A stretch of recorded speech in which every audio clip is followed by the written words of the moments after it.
conciencia. Y la certeza sensible, o el esto y la suposición. El saber, que es ante todo o de modo inmediato nuestro objeto, no puede ser sino aquello que es el mismo saber inmediato, saber de lo inmediato o de lo que es. Debemos mantener aquí un comportamiento igualmente inmediato o receptivo, es decir, no alterar nada en este saber tal y como se nos ofrece y mantener la aprehensión completamente aparte de la concepción. El contenido concreto de la certeza sensible hace que ésta se manifieste de un modo inmediato como el conocimiento más rico, incluso como un conocimiento de riqueza infinita a la que no es posible encontrar límites si vamos más allá en el espacio y en el tiempo en que se despliega, como si tomásemos un fragmento de esta plenitud y penetrásemos en él mediante la división. Este conocimiento se manifiesta, además, como el más verdadero, pues aún no ha dejado a un lado nada del objeto, sino que lo tiene ante sí en toda su plenitud. Pero, de hecho, esta certeza se muestra ante sí misma como la verdad más abstracta y más pobre. Lo único que enuncia de lo que sabes. Esto, que es, y su verdad contiene solamente el ser de la cosa. La conciencia, por su parte, es en esta certeza solamente como puro yo, y yo soy en ella solamente como puro este y el objeto, asimismo, como puro esto. Yo, no estoy cierto de esta cosa. Porque me haya desarrollado aquí como conciencia y haya puesto en marcha el pensamiento de diversos modos. Ni tampoco porque la cosa de que estoy cierto sea en ella misma, atendiendo a multitud de diversas cualidades, una relación plena de riqueza o un múltiple comportamiento con respecto a otras. Nada de esto interesa a la verdad de la certeza sensible, ni el yo ni la cosa tienen aquí la significación de una mediación múltiple, el yo no significa un representarse o un pensar múltiple, ni la cosa tiene la significación de múltiples cualidades, sino que la cosa es, y es solamente porque es, ella es, he ahí lo esencial para el saber sensible, y este puro ser o esta inmediatez simple constituye la verdad de la cosa. Y asimismo la certeza, como relación, es una pura relación inmediata, la conciencia es yo y nada más, un puro el singular sabe un puro esto o lo singular. Pero, si nos fijamos atentamente, vemos que en el puro ser, que constituye la esencia de esta certeza y que esta enuncia, como su verdad, se halla en juego mucho más. Una certeza sensible real no es solamente esta pura inmediatez, sino un ejemplo de ella. Entre las innumerables diferencias que aquí se presentan encontramos en todos los casos la distinción fundamental, a saber, la de que en esta certeza quedan enseguida fuera del puro ser los dos estos mencionados, el como yo y el esto como objeto. Y si nosotros reflexionamos acerca de esta diferencia, vemos que ni el uno ni lo otro son en la certeza sensible solamente como algo inmediato, sino, al mismo tiempo, como algo mediado. Yo tengo la certeza por medio de un otro, que es precisamente la cosa, y esta, a su vez, es en la certeza por medio de un otro, que es precisamente el yo. Uno, el objeto de esta certeza. Esta la diferencia entre la esencia y el ejemplo, entre la inmediatez y la mediación, no la establecemos solamente nosotros, sino que la encontramos en la certeza sensible misma, y debemos acogerla en la forma como está en ella y no tal y como nosotros acabamos de determinarla. En ella, lo uno está puesto como lo que es de un modo simple e inmediato o como la esencia, es el objeto, en cambio, lo otro lo está como lo no esencial y mediado, que es allí no en sí, sino por medio de un otro, el yo, un saber que solo sabe el objeto porque él es y que puede ser o no ser. Pero el objeto es lo verdadero y la esencia, es indiferente a ser sabido o no, y permanece aunque no sea sabido. En cambio, el saber no es si el objeto no es. Deberá, pues, considerarse el objeto para ver si es, en realidad, en la certeza sensible misma, una esencia como la que pretende ser, si su concepto de ser esencia corresponde al modo como se halla presente en dicha certeza. Para lo cual no. Debemos pararnos a reflexionar y meditar sobre lo que en verdad pueda ser, sino considerarlo solamente tal y como la certeza sensible lo tiene en ella. Hay que preguntarle, por tanto, a ella misma, ¿qué es el esto?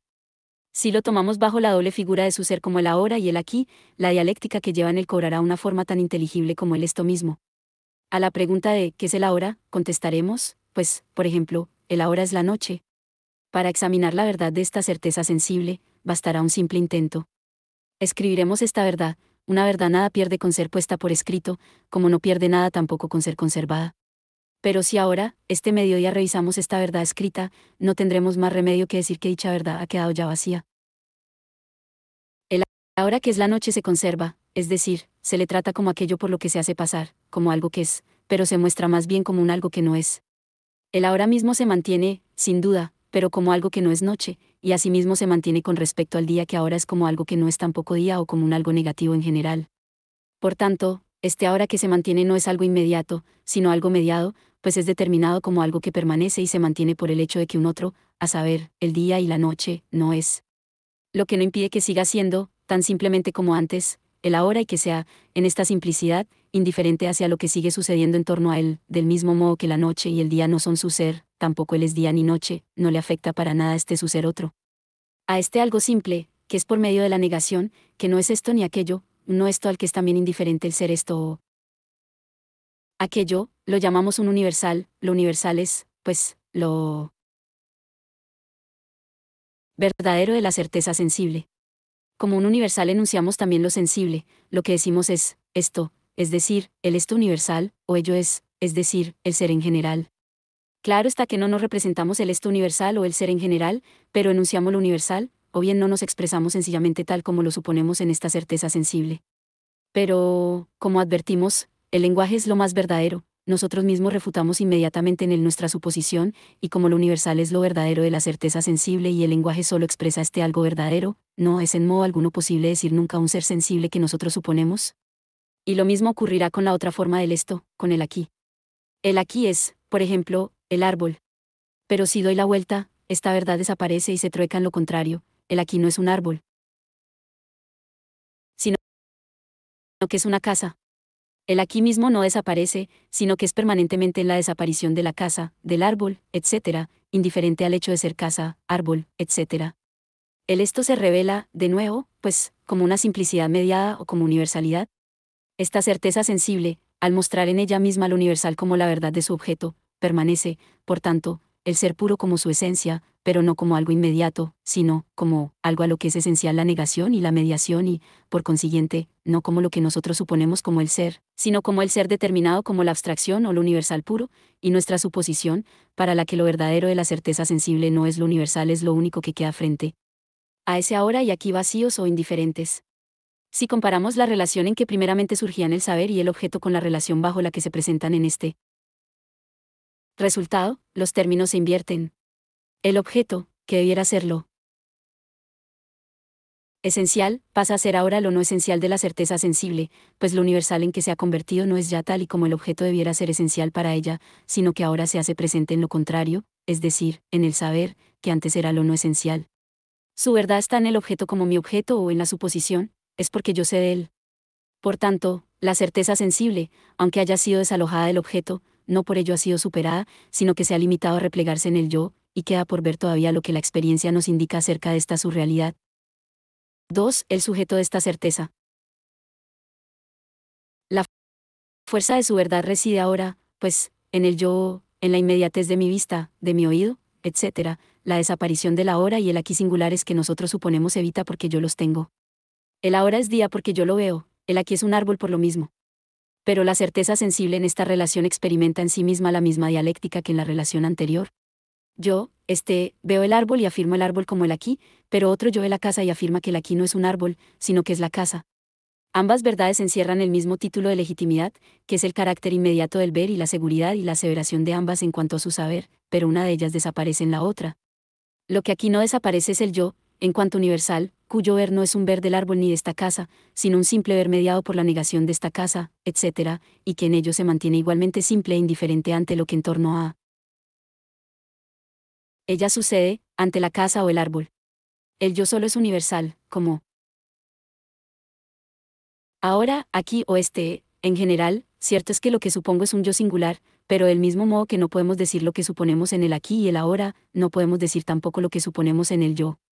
Al decir este aquí, este ahora, algo singular, digo todos los estos, los aquí, los ahora, los singulares, y lo mismo, al decir yo digo este yo singular, digo en general, todos los yo, cada uno de ellos es lo que digo, yo, este yo singular. Y cuando se exige de la ciencia como su piedra de toque a la que sencillamente no podría hacer frente, que deduzca, construya o descubra a priori, o como ello quiera expresarse, una llamada a esta cosa o un este hombre, sería obligado que quienes tal exigen dijeran que esta cosa o que este yo suponen, pero decir esto es imposible. 3. La experiencia de esta certeza. La certeza sensible experimenta, pues, que su esencia no está ni en el objeto ni en el yo y que la inmediatez no es la inmediatez del uno ni la del otro, pues en ambos lo que supongo es más bien algo inesencial, y el objeto y el yo son lo universal en lo que no permanece o es aquel ahora y aquí y aquel yo que yo supongo. Por donde llegamos al resultado de poner la totalidad de la certeza sensible misma como su esencia, y no ya solo un momento de ella, como sucedía en los dos casos anteriores, en que su realidad debía ser primeramente el objeto contrapuesto al yo y luego el yo. Así, pues, solo es la certeza sensible misma en su totalidad la que se mantiene en ella como inmediatez, excluyendo así de ella toda la contraposición que en lo anterior se encontraba. Por consiguiente, a esta inmediatez pura no interesa ya para nada el ser otro del aquí como árbol que se torna en un aquí que es un no árbol, el ser otro del ahora como día que se torna en un ahora que es noche u otro yo para el que un otro es objeto. Su verdad se mantiene como una relación que permanece igual a sí misma que no establece entre el yo y el objeto diferencia alguna con respecto a lo esencial y lo no esencial y en la que, por tanto, no puede tampoco deslizarse ninguna diferencia. Yo, afirmo por consiguiente el aquí como árbol y no me vuelvo, evitando con ello que el aquí se convierta para mí en un no árbol, ni me entero tampoco de que otro yo ve el aquí como no árbol o de que yo mismo tomo en otra situación el aquí como no árbol o el ahora como no día, sino que yo soy puro intuir, yo, para mí, me mantengo en que el ahora es día o en que el aquí es árbol, y no comparo tampoco entre sí el aquí y el ahora, sino que me mantengo en una relación inmediata, el ahora es día. Y, como, según esto, esta certeza se niega ya a salir de sí cuando llamamos su atención hacia una hora que es noche o hacia un yo para quien es noche, vamos nosotros hacia ella y hacemos que se nos muestre la hora que se afirma. Y tenemos que dejar que se nos muestre, pues la verdad de esta relación inmediata es la verdad de este yo, que se circunscribe a una hora o un aquí. Si después asumiésemos esta verdad o nos mantuviésemos alejados de ella, carecería ya de toda significación, pues superaríamos con ello la inmediatez que le es esencial. Debemos, por tanto, colocarnos en el mismo punto del tiempo o del espacio, hacer que se nos muestre, es decir, convertirnos en este mismo yo que es el que sabe con certeza. Veamos, pues, cómo está constituido lo inmediato que se nos muestra. Se muestra el ahora, este ahora. Ahora, cuando se muestra, ya ha dejado de existir, el ahora que ese es ya otro ahora que el que se muestra y vemos que el ahora consiste precisamente en cuánto es, en no ser ya. El ahora tal como se nos muestra, es algo que ha sido, y esta es su verdad, no tiene la verdad del ser. Su verdad consiste, sin embargo, en haber sido. Pero lo que ha sido no es, de hecho, una esencia, no es, y de lo que se trataba era del ser. En esta indicación vemos, pues, solamente un movimiento cuya trayectoria es la siguiente: primero indico el ahora, que se afirma como lo verdadero, pero lo indico como algo que ha sido o como algo superado, con lo que supero la primera verdad. Segundo ahora, afirmo como la segunda verdad que lo que ha sido está superado. Tercer, pero lo que ha sido no es, supero lo que ha sido o el ser superado, o sea, la segunda verdad, negando con ello la negación del ahora y retornando hacia la primera afirmación, el ahora es. El ahora y la indicación del ahora están constituidos, pues, de tal modo que ni el ahora ni la indicación del ahora son algo inmediatamente simple, sino un movimiento que lleva en sí momentos distintos, se pone el esto, pero lo que se pone es más bien un otro o el esto superado, y este ser otro o superación de lo primero es nuevamente superado, a su vez, retornándose así a lo primero.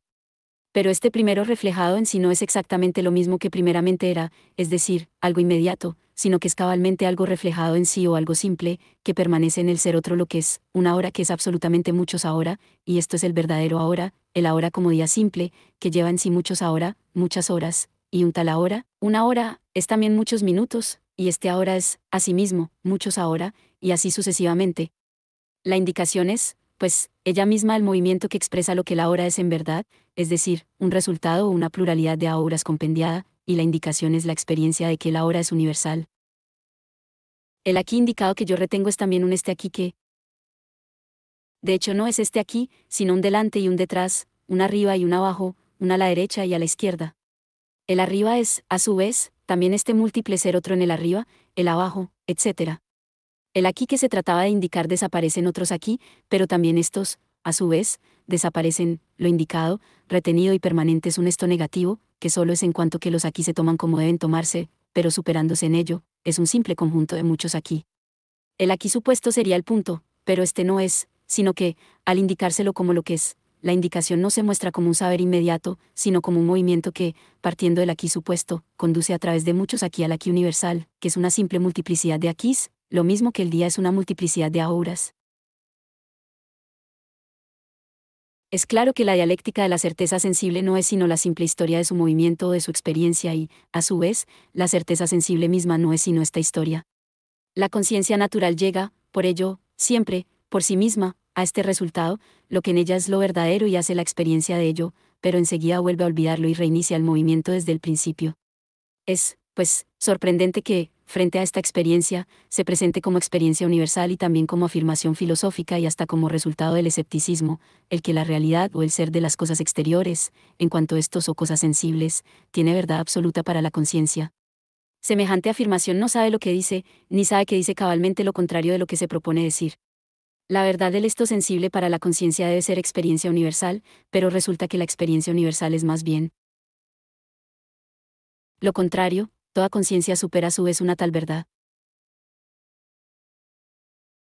Como por ejemplo el aquí es un árbol o el ahora es mediodía, y expresa lo contrario de ello, el aquí no es un árbol, sino una casa, y lo que en esta afirmación, que supera la primera, es a su vez una afirmación semejante de un esto sensible lo supera también inmediatamente, y así, en toda certeza sensible solo se experimenta en verdad lo que hemos visto, es decir, el esto precisamente como un universal, lo contrario de lo que aquella afirmación asegura que es la experiencia universal. Y, al remitirnos a la experiencia universal, se nos permitirá que nos anticipemos a la consideración de lo práctico. A este respecto, cabe decir a quienes afirman aquella verdad y certeza de la realidad, de los objetos sensibles que debieran volver a la escuela más elemental de la sabiduría, es decir, a los antiguos misterios eleusinos de Ceres y Baco, para que empezaran por aprender el misterio del pan y el vino, pues el iniciado en estos misterios no solo se elevaba la duda acerca del ser de las cosas sensibles, sino a la desesperación de él, ya que, por una parte, consumaba en ellas su aniquilación, mientras que, por otra parte, las veía aniquilarse a ellas mismas.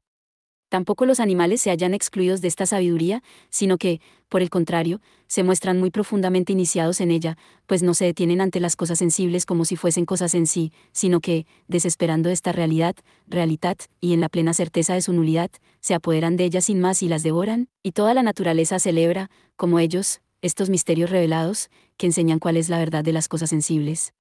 Sin embargo, también quienes formulan semejante afirmación dicen, con arreglo a las anteriores observaciones, directamente lo contrario de lo que suponen, y este fenómeno es tal vez el que mejor se presta a llevamos a reflexionar acerca de la naturaleza de la certeza sensible. Hablan de la existencia de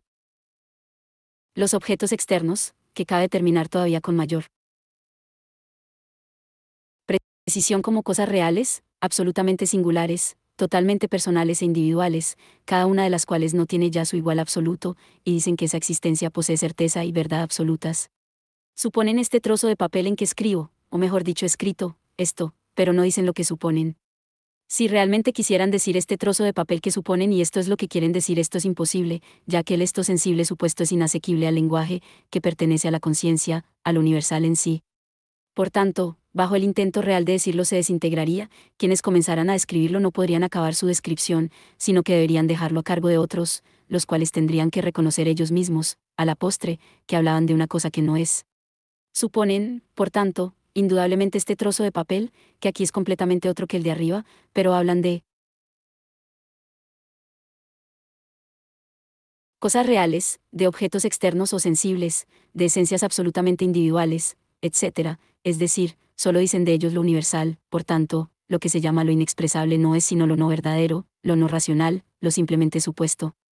Si no decimos de algo sino que es una cosa real, un objeto externo, no decimos solamente lo más universal de todo, y de este modo enunciamos más bien en su igualdad con todo que su diferenciabilidad. Si digo una cosa singular, la digo más bien como totalmente universal, pues todo es una cosa singular, lo mismo que esta cosa es todo lo que se quiera. Y si, más exactamente, se indica este trozo de papel, tendremos que todo papel es un este trozo de papel, y yo he dicho siempre solamente lo universal. Pero, si quiero echar mano del discurso que tiene la naturaleza divina de invertir inmediatamente la suposición para convertirla en algo distinto y no dejar, así, que se exprese en modo alguno en palabras, puedo indicar este trozo de papel, y hago entonces la experiencia de lo que es de hecho la verdad de la certeza sensible, lo indico como un aquí que es un aquí de otros aquí o en el mismo un simple conjunto de muchos aquí, es decir, que es un universal, lo tomo tal y como es en verdad y, en vez de saber algo inmediato, lo percibo. 2. La percepción, o la cosa y la ilusión. La certeza inmediata no se posesiona de lo verdadero, pues su verdad es lo universal, pero quiere captar el esto. La percepción, por el contrario, capta como universal lo que para ella es lo que es. Y siendo la universalidad su principio en general, lo son también los momentos que de un modo inmediato se distinguen en ella, el yo es un universal y lo es el objeto. Aquel principio nace para nosotros, por lo que nuestro modo de acoger la percepción no es ya un acoger que se manifiesta, como el de la certeza sensible, sino necesario. En el nacimiento del principio han devenido al mismo tiempo ambos momentos, que no hacen más que desdoblarse en su manifestación. Uno de estos momentos es el movimiento de la indicación, el otro el mismo movimiento, pero como algo simple, aquel es la percepción, este el objeto. El objeto es, conforme a la esencia, lo mismo que es el movimiento, este es el despliegue y la distinción de los momentos, aquella reunión de ellos. Para nosotros o en sí, es lo universal como principio la esencia de la percepción y, frente a esta abstracción, los dos términos diferenciados, el que percibe y lo percibido, son lo no esencial. Pero, de hecho, por cuanto que ambos son a su vez lo universal o la esencia, ambos son esenciales, pero en cuanto que se relacionan el uno con el otro como contrapuestos, en esta relación solamente el uno puede ser lo esencial, y la diferencia entre lo esencial y lo no esencial tiene que repartirse entre ellos. Lo uno determinado como lo simple, el objeto, es la esencia, a lo que es indiferente el hecho de que sea percibido o no. Ahora bien, el percibir como el movimiento es lo inconstante, que puede ser o también no ser, y lo no esencial. Este objeto debe determinarse ahora con mayor precisión y esta determinación debe desarrollarse brevemente partiendo del resultado obtenido. El desarrollo más detallado no es de este lugar. Como su principio, lo universal, es en su simplicidad algo mediado, el objeto debe expresar esto en él como su naturaleza, mostrándose así como la cosa de múltiples cualidades. La riqueza del saber sensible pertenece a la percepción, no a la certeza inmediata, en la que, según ya se vio, era solamente algo concomitante, pues solamente la percepción tiene en su esencia la negación, la diferencia o la multiplicidad. 1. El concepto simple de la cosa. El esto se pone, pues, como no esto o como superado y, por tanto, no como nada, sino como una nada determinada o una nada de un contenido, a saber, del esto. De este modo, sigue presente aquí lo sensible mismo, pero no como debiera serlo en la certeza inmediata, como lo singular supuesto, sino como universal o como lo que determinará como propiedad. La superación presenta su verdadera doble significación, que hemos visto en lo negativo, es al mismo tiempo un negar y un mantener, la nada, como nada del esto, mantiene la inmediatez y es ella misma sensible, pero es una inmediatez universal. Pero el ser es un universal porque tiene en él la mediación o lo negativo, en cuanto expresa esto en su inmediatez, es una propiedad distinta, determinada. Con ello se ponen al mismo tiempo muchas propiedades de estas, la una negativa de la otra. Al expresarse en la simplicidad del universal, estas determinabilidades, que en rigor solo son propiedades por otra determinación que ha de añadirse, se relacionan consigo mismas, son indiferentes las unas con respecto a las otras y cada una de ellas es para sí y libre de las demás. Pero la universalidad simple igual a sí misma es, a su vez, distinta y libre de estas sus determinabilidades, es el puro relacionarse consigo mismo o el medium en que todas estas determinabilidades son, y en el que, por tanto, se compenetran en una unidad simple, pero sin entrar en contacto, pues precisamente por participar de esta universalidad son indiferentes para sí. Este medium universal abstracto, que puede ser llamado la coseidad en general o la esencia pura, no es sino el aquí y el ahora, tal como se ha mostrado, o sea como un conjunto simple de muchos. Pero estos muchos son ellos mismos, en su determinabilidad, universales simples. Esta sal es un aquí simple y, al mismo tiempo, múltiple, es blanca y es también de sabor salino, y es también de forma cúbica, posee también determinado peso, etc. Todas estas múltiples propiedades se dan en un simple aquí, en el que, por tanto, se compenetran, ninguna de ellas tiene un aquí distinto del de otra, sino que cada una de ellas se halla siempre en el mismo aquí que las demás, y, al mismo tiempo, sin hallarse separadas por distintos aquí, no se afectan las unas a las otras en esta compenetración. Lo blanco no afecta o hace cambiar a lo cúbico, ni lo uno al otro al sabor salino, etc., sino que, siendo cada una de ellas, a su vez, un simple relacionarse consigo misma, deja tranquilas a las otras y solo se relaciona con ellas por el indiferente también. Este también es, por tanto, el mismo puro universal o el medium, la coseidad que las reúne. En esta conexión que así se desprende, solo se observa y desarrolla, primeramente, el carácter de la universalidad positiva, pero se ofrece, además, otro lado que debe ser tomado también en consideración. En efecto, Si las múltiples propiedades determinadas fuesen sencillamente indiferentes y solo se refirieran a sí mismas, no serían propiedades determinadas, pues solo lo son en cuanto se distinguen y se relacionan con otras como contrapuestas.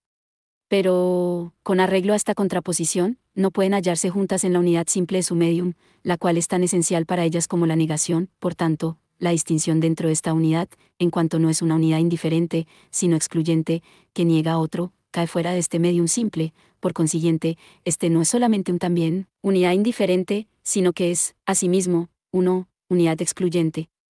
Lo uno es el momento de la negación, en cuanto se relaciona consigo mismo de un modo simple y excluye a otro y aquello que determina la coseidad como cosa. En la cualidad, la negación es, como determinabilidad, inmediatamente una con la inmediatez del ser, la que por esta unidad con la negación, es universalidad, pero, como uno, se libera de esta unidad con lo contrario y es en y para sí misma. En el conjunto de estos momentos se consuma la cosa como lo verdadero de la percepción, en la medida en que es necesario desarrollarlo aquí. Es, la universalidad pasiva indiferente, el también de las múltiples propiedades o más bien materias, la negación a sí mismo como simple o lo uno, la exclusión de las propiedades contrapuestas, y, las múltiples propiedades mismas, la relación entre los dos primeros momentos, la negación en cuanto se relaciona con el elemento indiferente y se expande en él como una multitud de diferencias, irradiándose el foco de la singularidad en la multiplicidad en el medium de lo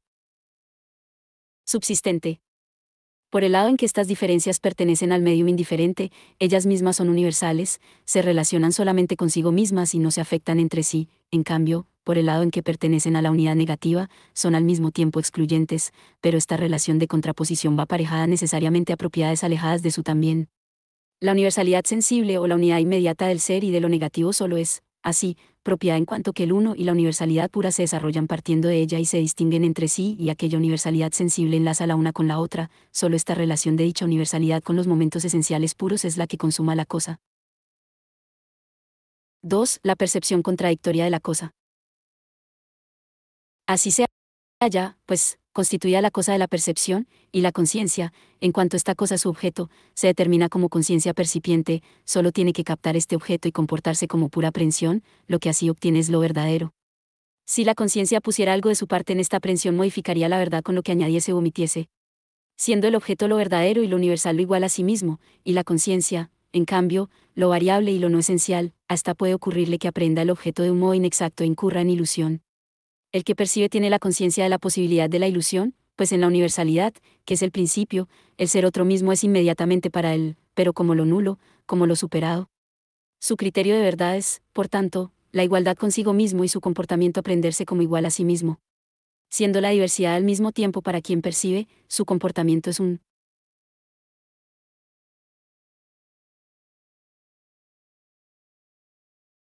relacionar entre sí los distintos momentos de su aprehensión. Sin embargo, si en esta comparación se muestra una desigualdad, no se trata de una no verdad del objeto, ya que éste es lo igual a sí mismo, sino de una novedad de la percepción. Veamos ahora qué experiencia hace la conciencia en su percibir real. Esta experiencia se contiene ya para nosotros en el desarrollo ya dado del objeto y del comportamiento de la conciencia con respecto a él y será solamente el desarrollo de las contradicciones presentes en él. El objeto que yo capto se ofrece como un puro uno, mas yo descubro también en él la propiedad que es universal, pero que, por serlo, rebasa la singularidad. Por tanto, el primer ser de la esencia objetiva como un uno no era su verdadero ser, y, siendo el objeto lo verdadero, la no verdad cae en mí, y la aprehensión no era acertada. La universalidad de la propiedad me obliga a captar la esencia objetiva más bien como una comunidad en general. Percibo. Además, la propiedad como determinada, contrapuesta a otra y que la excluye.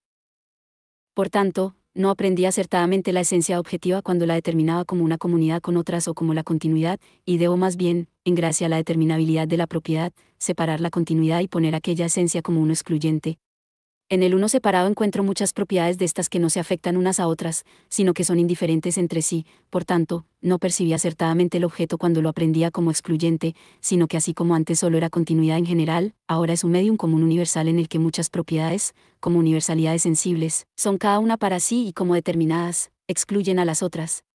Pero, aun con esto, lo simple y lo verdadero que yo percibo no es tampoco un medium universal, sino la propiedad singular para sí, pero que así no es ni propiedad ni un ser determinado, pues ahora no es en un uno, ni tampoco en relación con otros. Pero propiedad solo lo es en el uno, y determinada solamente en relación con otros. Como este puro relacionarse consigo misma, ya no tiene en sí el carácter de la negatividad, permanece solamente como ser sensible en general, y la conciencia para la que ahora hay un ser sensible solo es un suponer, es decir, ha salido completamente de la percepción y retornado a sí misma. Pero el ser sensible y el suponer se forman ellos mismos en la percepción, yo me veo repelido hacia el punto de partida y arrastrado de nuevo al mismo ciclo, que se supera en cada uno de sus momentos y como totalidad. La conciencia vuelve, pues, a recorrer necesariamente este ciclo, pero, al mismo tiempo, no lo recorre ya del mismo modo que la primera vez. Ha pasado, en efecto, por la experiencia de que el resultado y lo verdadero del percibir son la disolución de la conciencia o la reflexión dentro de sí misma partiendo de lo verdadero. De este modo se ha determinado para la conciencia, como se haya esencialmente constituido su percibir, a saber, no es una aprehensión pura y simple, sino que en su aprehensión la conciencia, al mismo tiempo, se refleja dentro de sí, partiendo de lo verdadero.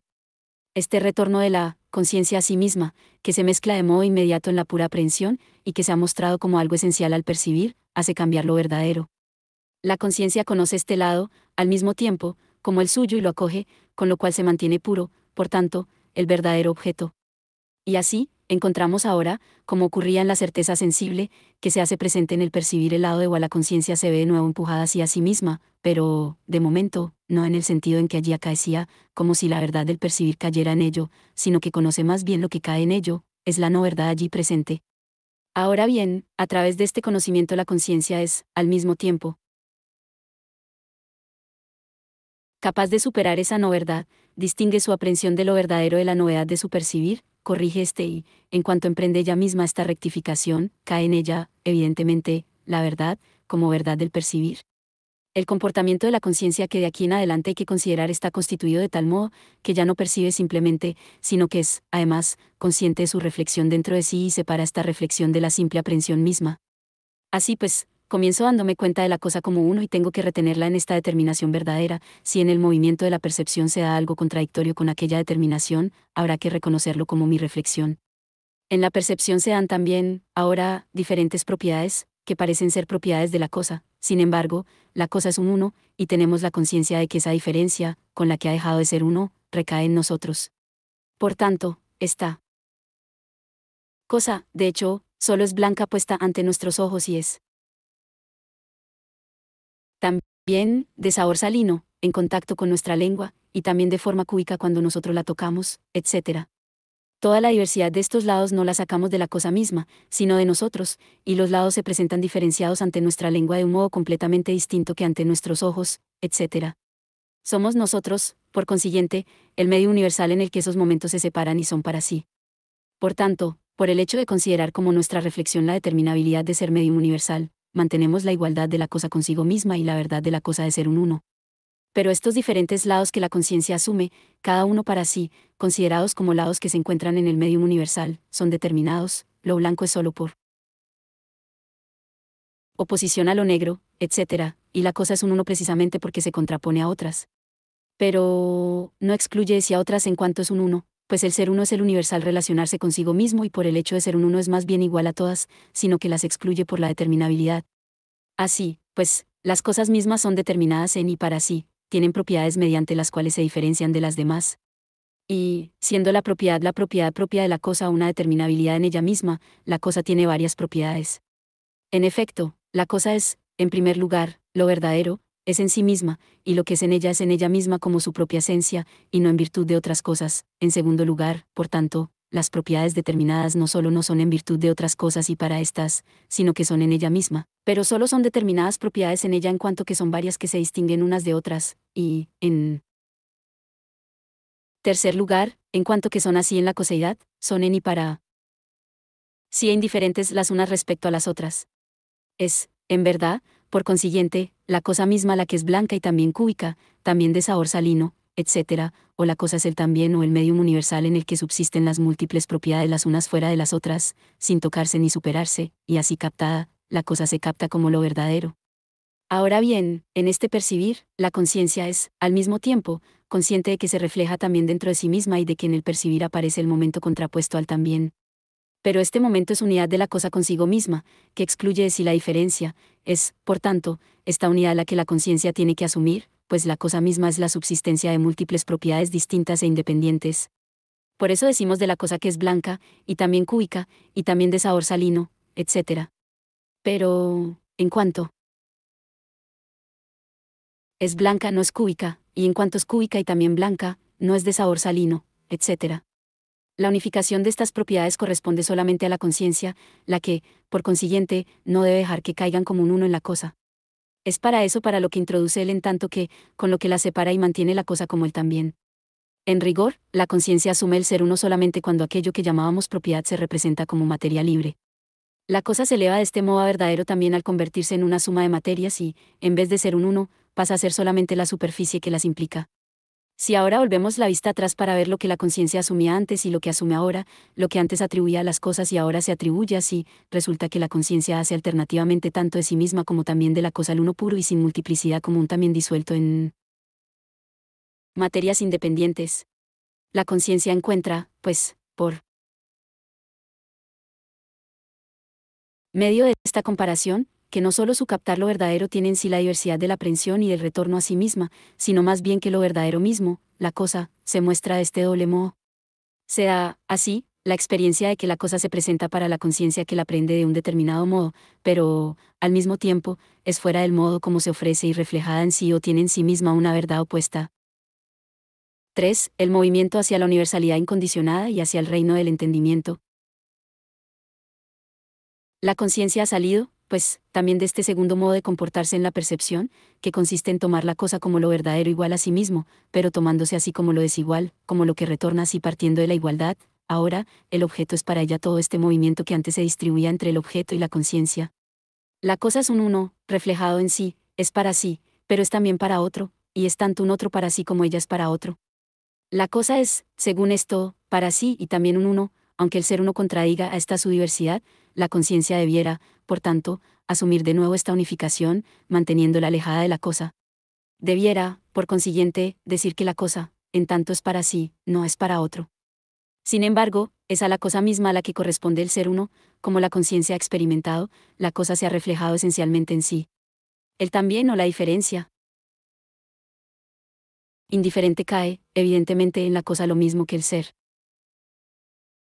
1. Pero puesto que se trata de momentos diversos, no caen en la misma cosa, sino en cosas distintas, la contradicción, que es en la esencia objetiva en general, se distribuye entre dos objetos. La cosa es, por tanto, indudablemente, en y para sí, igual a sí misma, pero esta unidad consigo misma se ve perturbada por otras cosas, así se mantiene la unidad de la cosa y, al mismo tiempo, el ser otro tanto fuera de ella como fuera de la conciencia. Ahora bien, aunque la contradicción de la esencia objetiva se distribuya, así, entre distintas cosas, no por ello dejará de darse la diferencia dentro de la cosa singular y separada. Por tanto, las distintas cosas son puestas para sí, y la pugna cae mutuamente entre ellas de tal modo, que cada cual no se diferencia de sí misma, sino solamente de la otra. Pero cada cosa se determina ella misma como algo diferente y tiene en ella la diferencia esencial con respecto a otras, pero al mismo tiempo no de tal modo que esta contraposición se dé en ella misma, sino de modo que es para sí una determinabilidad simple, que constituye su carácter esencial, que la distingue de otras. Pero, de hecho, puesto que la diversidad se halla en la cosa, es en ella, necesariamente, como diferencia real de múltiple constitución. Sin embargo, como la determinabilidad constituye la esencia de la cosa, por medio de la cual ésta se distingue de otras y es para sí, tenemos que esta constitución diversa y múltiple es lo no esencial. Por tanto, la cosa tiene, evidentemente, en su unidad un doble en tanto que, pero con valores desiguales, lo que hace que este ser contrapuesto no llegue a ser la contraposición real de la cosa misma, sino que en cuanto la cosa se pone en contraposición a través de su diferencia absoluta, solo se contrapone a otra cosa fuera de ella. La multiplicidad diversa, sin embargo, se da también necesariamente en la cosa, de tal modo que no es posible eliminarla de ella, pero le es algo no esencial. Esta determinabilidad, que constituye el carácter esencial de la cosa y la distingue de todas las otras, se determina ahora de modo que la cosa se halla así en contraposición a las otras, pero debe mantenerse en ella para sí. Ahora bien, es cosa o lo uno que es para sí solo en cuanto no se halla en esta relación con otras, pues en esta relación se pone más bien la conexión con lo otro, y la conexión con lo otro es el cesar del ser para sí. Es precisamente por medio de su carácter absoluto y de su contraposición como la cosa se comporta ante las otras y solo es, esencialmente, este comportarse, pero el comportarse es la negación de su independencia, y la cosa se derrumba más bien por medio de su propiedad esencial.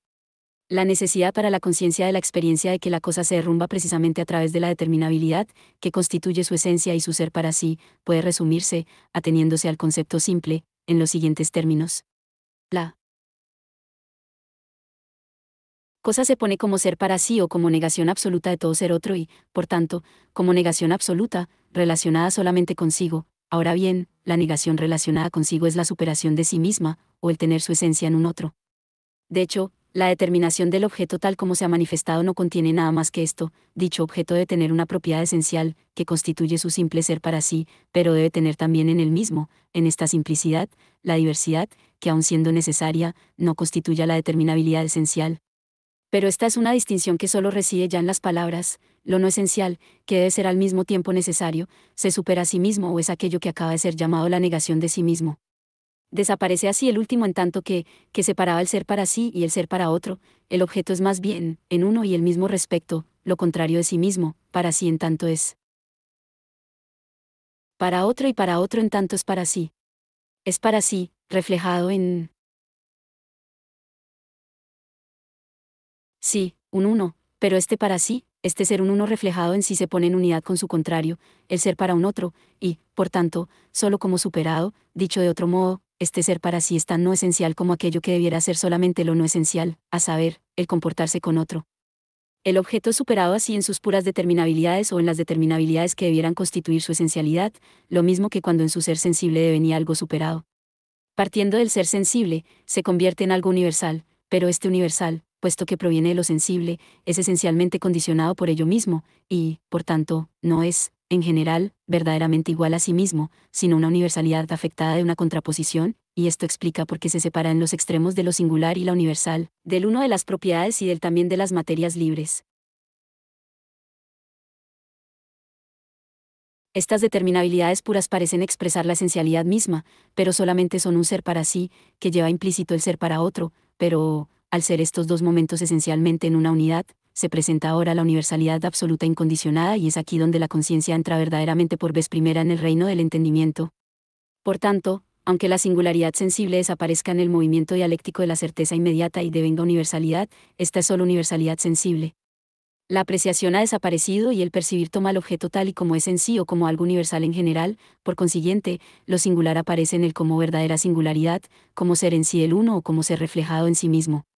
Pero es todavía un ser para sí condicionado, junto al cual aparece otro ser para sí, el de la universalidad contrapuesta a lo singular y condicionado por esto, pero estos dos extremos contradictorios no solo aparecen yustapuestos, sino en unidad o, lo que es lo mismo, lo común a ambos, el ser para sí, lleva implícita la contraposición en general, es decir, es al mismo tiempo lo que no es un ser para sí. La sofistiquería del percibir trata de salvar estos momentos sustrayéndolos a su contradicción y de retenerlos mediante la separación de los puntos de vista, mediante el también y el en tanto que, y, por último, de captar lo verdadero por medio de la distinción de lo no esencial y de una esencia contrapuesta a ello. Sin embargo, estos recursos, en vez de cerrar el paso a la ilusión en el aprender, se muestran por sí mismos como nulos, y lo verdadero, que debe ser ganado mediante esta lógica del percibir, resulta desde uno y el mismo punto de vista lo contrario y tiene como su esencia la universalidad carente de toda distinción y determinación. Estas abstracciones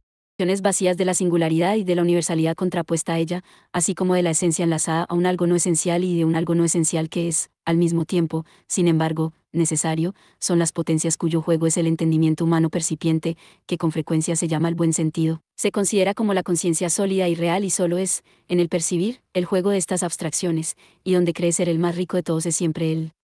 más pobre, arrastrado de un lado a otro por esta esencia nula, empujado de los brazos de uno a los de otro y afanándose por afirmar, bajo la acción de esa sofistiquería, alternativamente lo uno y lo contrario, resistiéndose a la verdad, supone que la filosofía se limita a tratar de las cosas del pensamiento. Y es cierto que trata también de ellas y las reconoce como las esencias puras, como elementos y potencias absolutos, pero, con ellos, las reconoce al mismo tiempo en su determinabilidad,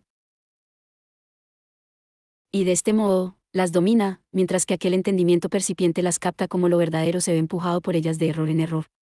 El mismo conocimiento percipiente no llega a la conciencia de que las que en él rigen son esas simples esencialidades y supone manejar siempre materias y contenidos perfectamente sólidos, del mismo modo que la certeza sensible ignora que su esencia es la abstracción vacía del ser puro, pero, de hecho, El entendimiento a que nos referimos va y viene a través de toda la materia y todo el contenido apoyándose en estos elementos, que lo mantienen en cohesión y le dan su posición dominante. Y ellos solamente son lo que hace de lo sensible la esencia para la conciencia, lo que determina su comportamiento hacia ella y en lo que discurre el movimiento del percibir y de lo verdadero para él. Este curso, una determinación constantemente cambiante de lo verdadero y la superación de esta determinación, es lo que en rigor constituye la vida y la acción diaria y constante de la conciencia percipiente y que supone moverse en la verdad. Por este camino, dicha conciencia marcha inconteniblemente hacia el resultado de la misma superación de todas estas esencialidades a determinaciones esenciales, pero en cada momento singular solo tiene conciencia de una de estas determinabilidades como lo verdadero, para pasarse enseguida a la opuesta.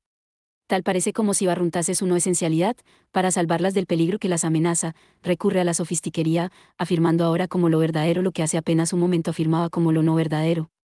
A lo que la naturaleza de estas esencias no verdaderas quiere, en rigor, empujar a este entendimiento es agrupar los pensamientos de aquella universalidad y singularidad, del también y del uno, de aquella esencialidad necesariamente enlazada a una no esencialidad y de algo no esencial que es sin embargo necesario, los pensamientos de estas no esencias. Superándolos así, en cambio, el entendimiento a que nos referimos trata de resistir, apoyándose para ella en él en tanto que y en los distintos puntos de vista o recurriendo a asumir uno de los pensamientos para mantener el otro separado y como lo verdadero. Pero la naturaleza de estas abstracciones las agrupa en y para sí, y el buen sentido expresa de esos pensamientos, que lo arrastran en su torbellino. Trata de infundirles el carácter de la verdad asumiendo unas veces la no verdad de ellas y otras veces llamando a la ilusión una apariencia nacida de la inseguridad de las cosas, separando lo esencial de algo que les es necesario y que, sin embargo, debe ser no esencial, y reteniendo aquello frente a esto como su verdad, pero, al proceder de este modo, no mantienen ellos su verdad y sea así, la no verdad. 3. Fuerza y entendimiento, fenómeno y mundo suprasensible. En la dialéctica de la certeza sensible han desaparecido en el pasado, para la conciencia, el oído, la visión, etc., y como percepción la conciencia ha arribado a pensamientos que, no obstante, agrupa primeramente en lo universal incondicionado. Ahora bien, este algo incondicionado, si se lo tomase como simple esencia quieta, no sería, a su vez, más que el extremo del ser para sí puesto de un lado, pues frente a él aparecería la no esencia, pero referido a esta el mismo será algo no esencial y la conciencia no saldría de la ilusión del percibir, sin embargo, ha resultado ser algo que ha retornado así, partiendo de un ser para sí condicionado. Este universal incondicionado que es a partir de ahora el verdadero objeto de la conciencia sigue siendo objeto de ella, aún no ha captado su concepto como concepto. Hay que establecer una distinción esencial entre ambas cosas. Para la conciencia, el objeto ha retornado así desde el comportamiento hacia otro, y con ello ha devenido concepto en sí, pero la conciencia no es todavía para sí misma el concepto, por lo cual no se reconoce en aquel objeto reflejado. Este objeto deviene para nosotros a través del movimiento de la conciencia de tal modo que la conciencia se ha entrelazado con este devenir y la reflexión es en ambos lados la misma o solamente una. Pero, como la conciencia, en este movimiento, tendría como contenido solamente la esencia objetiva, y no la conciencia como tal, tenemos que para ella hay que poner el resultado en una significación objetiva y la conciencia como lo que se repliega de lo que ha devenido, de modo que esto es para ella, como el objetivo, la esencia. El entendimiento ha superado así, evidentemente, su propia novedad y la no verdad del objeto, y resultado de ello es para él el concepto de lo verdadero, como verdadero que es en sí y que aún no es concepto o que carece del ser para sí de la conciencia, algo verdadero que el entendimiento deja ser sin saberse en él. Este algo verdadero impulsa su esencia para sí misma, de tal modo que la conciencia no participa para nada en su libre realización, realisierung, sino que se limita a contemplarla y la aprehende, puramente. Lo que nosotros, según esto, tenemos que hacer, ante todo, es ponernos en su lugar y ser el concepto que plasma lo que se contiene en él.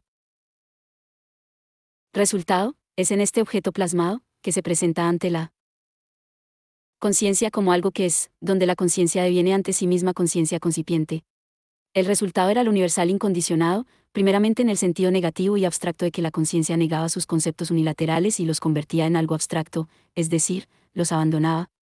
Pero el resultado tiene en sí la significación positiva de que en él se pone de un modo inmediato como la misma esencia la unidad del ser para sí y del ser para otro, la contraposición absoluta.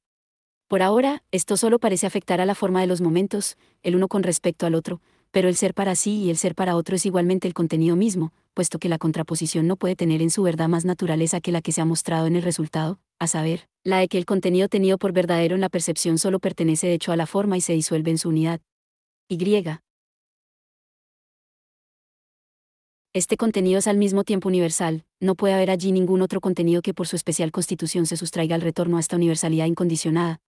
Semejante contenido sería un modo determinado cualquiera de ser para sí y de comportarse hacia otro.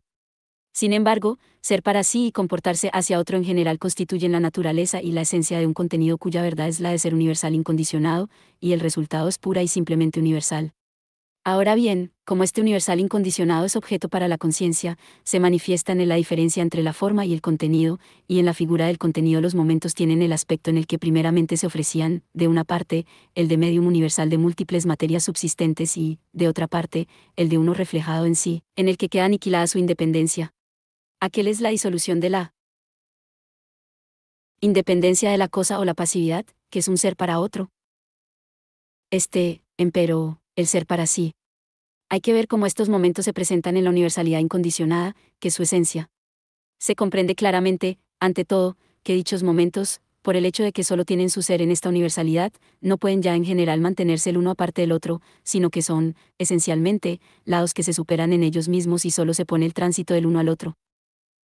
1. La fuerza y el juego de las fuerzas. Uno de los momentos se presenta, pues, como la esencia dejada a un lado, como medio universal o como la subsistencia de materias independientes. Pero la independencia de estas materias no es sino este medium, o bien, este universal es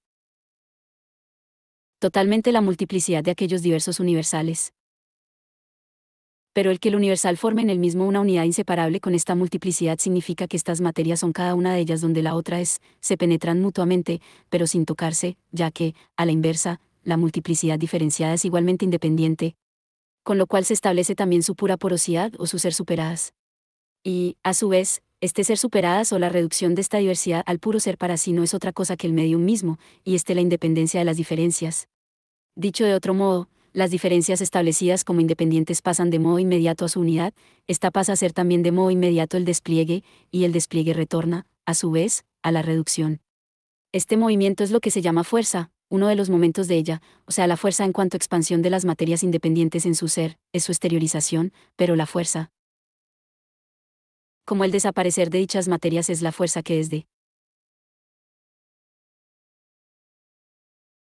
su exteriorización se ve repelida de nuevo hacia sí, o la fuerza propiamente dicha.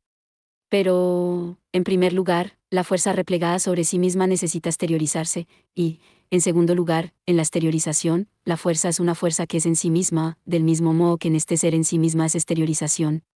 Al obtener así ambos momentos en su unidad inmediata, el entendimiento, al que pertenece el concepto de fuerza, es propiamente el concepto que lleva en sí los momentos diferentes, como diferentes, ya que deben ser distintos en la fuerza misma, la diferencia solo es, por tanto, en el pensamiento. Dicho en otros términos, lo único que se ha establecido más arriba es el concepto de fuerza, no su realidad, realitat. Pero, de hecho, la fuerza es lo universal incondicionado que es en sí mismo lo que es para otro o que tiene en el mismo la diferencia, pues no es otra cosa que el ser para otro. Así, pues, para que la fuerza sea en su verdad hay que dejarla completamente libre del pensamiento y establecerla como la sustancia de estas diferencias, es decir, de una parte, como fuerza íntegra que permanece esencialmente en y para sí, y, de otra parte, sus diferencias como momentos sustanciales o que subsisten para sí. La fuerza como tal o como fuerza repelida sí así es, según esto, para sí como un uno excluyente para el que el despliegue de las materias es otra esencia subsistente, con lo que se establecen dos lados distintos independientes. Pero la fuerza es también el todo, o sigue siendo lo que es con arreglo a su concepto, lo que vale decir que estas diferencias siguen siendo puras formas, momentos superficiales que van desapareciendo. Las diferencias entre la fuerza propiamente dicha repelida sí a sí misma y el despliegue de las materias independientes no podrían, al mismo tiempo, darse en ningún caso si no subsistieran, o la fuerza no se haría si no existiese de este modo. Contrapuesto, sin embargo, el que exista de este modo. Contrapuesto no quiere decir sino que ambos momentos son al mismo tiempo, uno y otro, independientes. Este movimiento del constante independizarse de ambos momentos para superarse luego de nuevo es, por tanto, el que tenemos que considerar aquí. Se ve claro, en general, que este movimiento no es sino el movimiento de la percepción, en el que ambos lados, el que percibe y lo percibido, al mismo tiempo, se hallan de una parte, como la aprehensión de lo verdadero, unidos e indistintos, pero en el que, al mismo tiempo, cada lado se refleja en sí o es para sí. Estos dos lados son aquí momentos de la fuerza, son en una unidad como la unidad, que aparece como el medio con respecto a los extremos que son para sí y se cinde siempre precisamente en estos extremos, los cuales solo son de este modo. Por tanto, el movimiento, que antes se presentaba como el destruirse a sí mismos de conceptos contradictorios, reviste aquí la forma objetiva y es movimiento de la fuerza, como resultado del cual brotará lo universal incondicionado como lo no objetivo o el interior de las cosas. La fuerza, tal como ha sido determinada, representada en cuanto tal o como reflejada dentro de sí, es uno de los lados de su concepto, pero establecida como un extremo sustantivado, y precisamente como el extremo puesto bajo la determinabilidad del uno. La subsistencia de las materias desplegadas queda, así, excluida de esta fuerza y es algo otro que ella. Y, como es necesario que ella misma sea esta subsistencia o que se exteriorice, su exteriorización se presenta de modo que aquello otro la aborda y la solicita.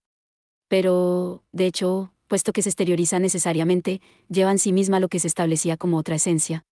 Hay que retirar aquello de que la fuerza se establecía como un uno y su esencia, el exteriorizarse, como un otro, añadido desde fuera, ella misma, la fuerza, es. Más bien este medium universal en el que subsisten los momentos como materias, en otros términos, se ha exteriorizado, y es más bien ella misma lo que debiera ser lo otro que la solicita. Existe ahora, por tanto, como el medium de las materias desplegadas. Pero tiene también esencialmente la forma del ser superado de las materias subsistentes o es esencialmente un uno, y este ser uno es ahora, por tanto, establecida la fuerza como el medium de las materias, un otro que ella y tiene esta su esencia fuera de ella. Pero, como tiene necesariamente que ser tal como no ha sido todavía puesta, este otro se añade y la solicita a la reflexión en sí misma o supera su exteriorización. Pero, de hecho, ella misma es este ser reflejado en sí o este ser superado de la exteriorización, el ser uno desaparece como aparecía, es decir, como un otro, la fuerza es ella misma, la fuerza repelida de nuevo así así. Lo que aparece como otro y solicita la fuerza tanto para la exteriorización como para el retorno a sí mismo es ello mismo fuerza, según el resultado inmediato, ya que lo otro es tanto como medium universal cuanto como uno y de tal modo que cada una de estas figuras aparece al mismo tiempo solamente como un momento que va desapareciendo. Según esto, la fuerza no ha salido, en general, de su concepto por el hecho de que otro es para ella y ella es para otro. Pero se han, al mismo tiempo, dos fuerzas y, aunque el concepto de ambas sea el mismo, han pasado de su unidad a la dualidad. En vez de que la contraposición totalmente esencial solo siguiera siendo un momento, parece como si por el desdoblamiento en fuerzas completamente independientes se sustrajera al imperio de la unidad. ¿Qué clase de independencia es esta? Hay que examinarlo más de cerca. De momento, tenemos que la segunda fuerza aparece como la solicitante y, además, en cuanto a su contenido, como medium universal frente a la que se determina como solicitada, pero, en cuanto que aquella es esencialmente la sucesión alternada de estos dos momentos y ella misma es fuerza, esto quiere decir que, de hecho, solo es también el medium universal en tanto que se la solicita para hacerlo. En cambio, en cuanto es aquella esencial sucesión alternativa de estos dos momentos y en sí misma fuerza, es que de hecho es solamente medio universal cuando se la solicita para que lo sea, y también y del mismo modo es solo una unidad negativa o que solicita que la fuerza sea repelida hacia sí por el hecho de ser solicitada.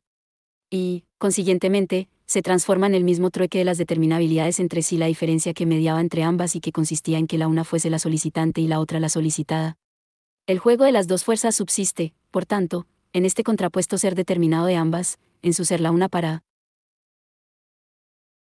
la otra dentro de esta determinación y del trueque absoluto e inmediato de las determinaciones, tránsito sin el cual no podrían ser estas determinaciones, en las que las fuerzas parecen presentarse de un modo independiente. La que solicita se pone, por ejemplo, como medio universal y, por el contrario, la solicitada como fuerza repelida, pero aquella solo es, a su vez, medium universal porque la otra es fuerza repelida, en otras palabras, esta es más bien la solicitante con respecto a aquella y la que la convierte en medium.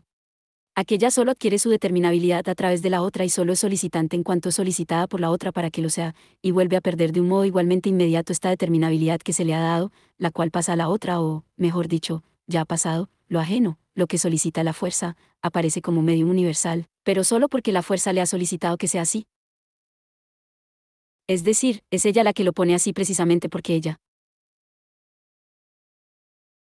misma es esencialmente medium universal, pone lo que la solicita así precisamente porque esta otra determinación le es esencial, es decir, porque ella misma es más bien esta otra determinación. Para penetrar en su totalidad en el concepto de este movimiento, podernos llamar todavía la atención hacia el hecho de que las diferencias se muestran de por sí bajo una doble diferencia, de una parte, como diferencias del contenido, en cuanto que uno de los extremos es la fuerza reflejada en sí y el otro el medium de las materias, y, de otra parte, como diferencias de la forma, en cuanto que una es la solicitante y otra la solicitada, aquella activa y esta pasiva. Si nos fijamos en la diferencia del contenido, vemos que los extremos son distintos en general o son distintos para nosotros, en cambio, con arreglo a la diferencia de la forma son independientes, tajantemente distintos el uno del otro en su relación, y contrapuestos. El que los extremos no son nada en sí según estos dos lados, sino que estos lados en que debería subsistir su esencia diferencial no son más que momentos que tienden a desaparecer. El paso inmediato de cada uno de los lados al lado opuesto es algo que viene para la conciencia en la percepción del movimiento de la fuerza. Pero, para nosotros, como ya hemos dicho, las diferencias desaparecían en sí como diferencias del contenido y de la forma, y, del lado de la forma, conforme a la esencia, lo activo, lo solicitante o lo que es para sí, era lo mismo que del lado del contenido, como fuerza repelida hacia sí misma, y lo pasivo, lo solicitado a lo que es para otro del lado de la forma lo mismo que del lado del contenido se presentaba como medium universal de las múltiples materias. De donde se desprende que el concepto de fuerza deviene real al desdoblarse en dos fuerzas y también cómo llega a esto. Estas dos fuerzas existen como esencias que son para sí, pero su existencia es ese movimiento de la una con respecto a la otra. En cuanto su ser es más bien un puro ser puesto por un otro, es decir, en cuanto su ser tiene más bien la pura significación del desaparecer.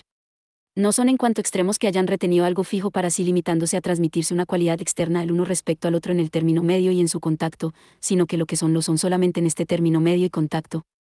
Hay en ello, de un modo inmediato, tanto el ser repelido hacia sí mismo o el ser para sí de la fuerza como la exteriorización, tanto el solicitar como el ser solicitado, por tanto, estos momentos no aparecen distribuidos entre dos extremos independientes que se enfrenten solo en sus vértices contrapuestos, sino que su esencia consiste pura y simplemente en esto, en que cada uno solo es por medio del otro y en no ser inmediatamente en tanto que el otro es.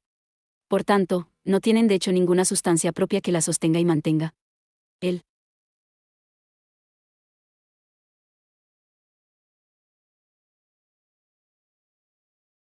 concepto de fuerza se mantiene más bien como la esencia en su realidad misma, la fuerza como real solo es pura y simplemente en la exteriorización, que no es, al mismo tiempo, otra cosa que un superarse a sí misma.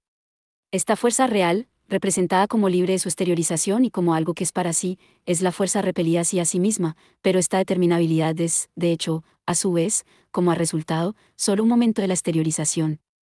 La verdad de la fuerza se mantiene, pues, solamente como el pensamiento de ella, y los momentos de su realidad, sus sustancias y su movimiento, se derrumban sin detenerse en una unidad indistinta que no es la fuerza repelida hacia sí misma, ya que ésta solo es, a su vez, uno de tales momentos, sino que esta unidad es su concepto como concepto.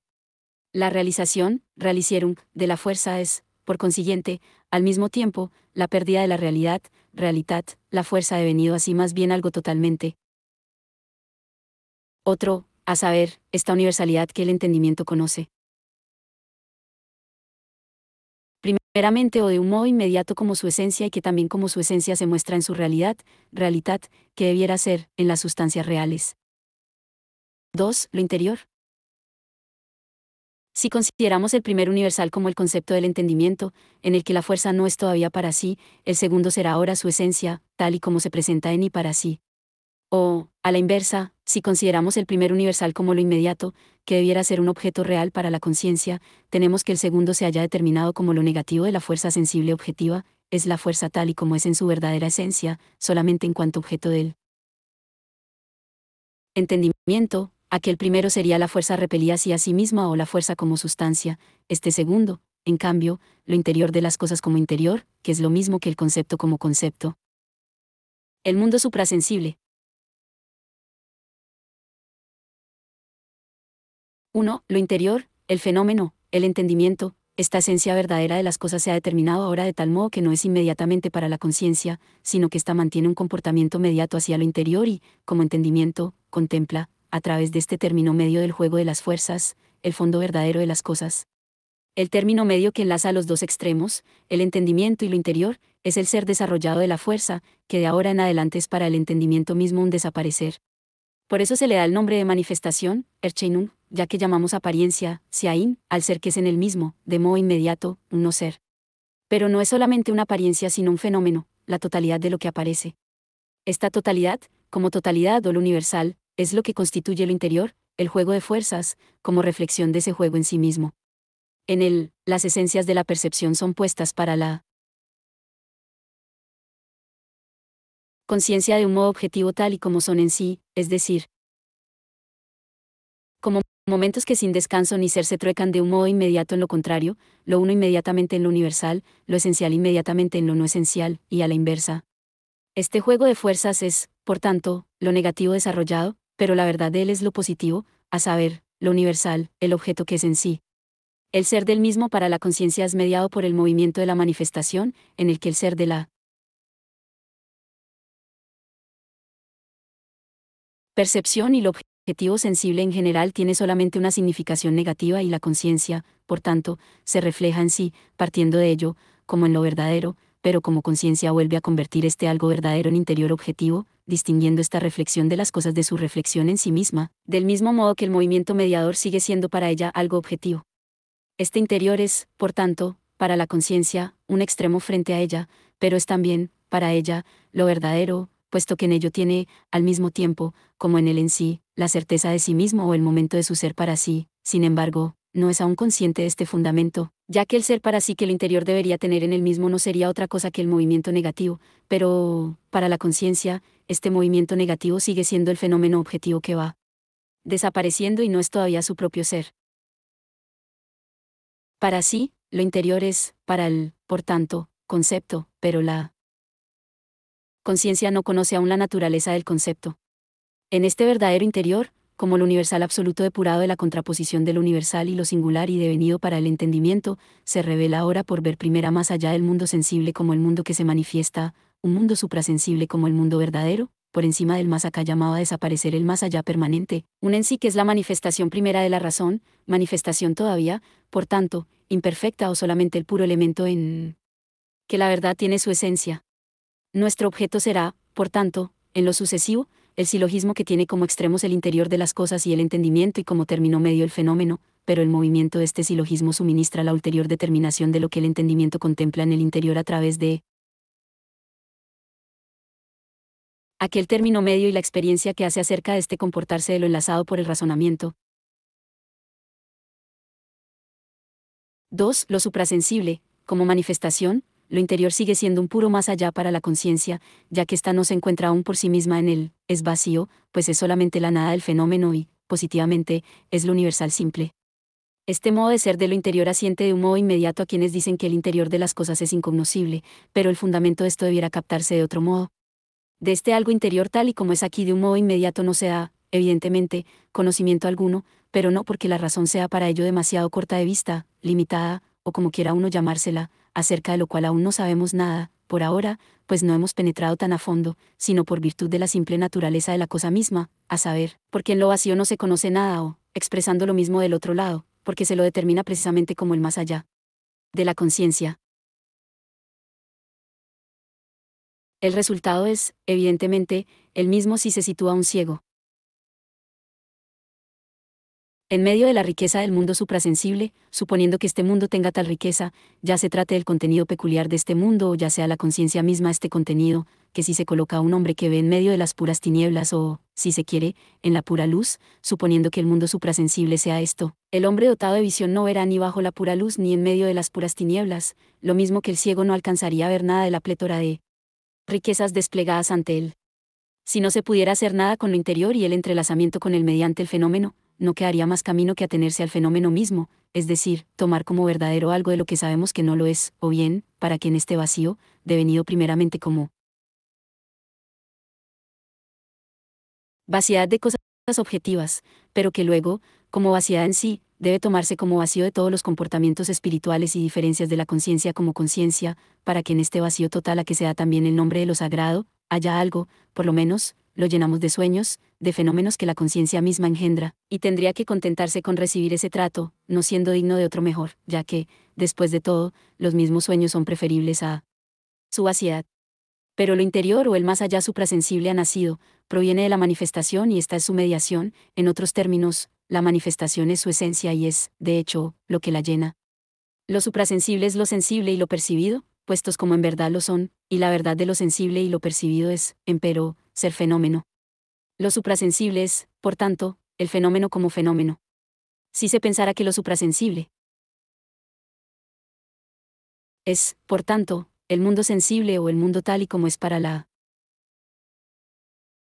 Certeza y la percepción sensibles inmediatas, lo entenderíamos al revés, pues el fenómeno más bien no es el mundo del saber y la percepción sensibles como lo que son, sino puestos como superados o en verdad como interiores.